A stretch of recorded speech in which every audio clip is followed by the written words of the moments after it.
台语字真趣味，乡亲啊，软正，台语安尼写软正，个性柔弱，台语讲软正，就是咧形容人的个性软弱、惊场、无主张。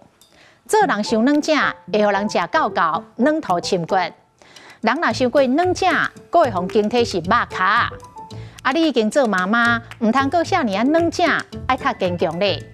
伊的后生真软正，互伊是操心八百。软正嘛会使形容人的体质虚弱。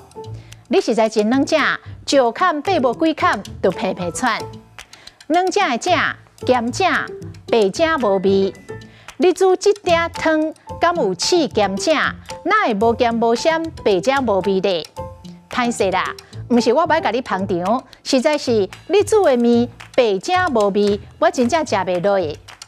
白正无味，除了会当形容食物淡而无味，嘛会当形容事物平淡无奇。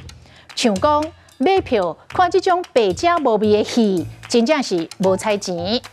啊，虽然生活淡薄仔白正无味，但是看到一家大细平平安安，安尼就有够咯。今仔日的台语字软正，实在真趣味。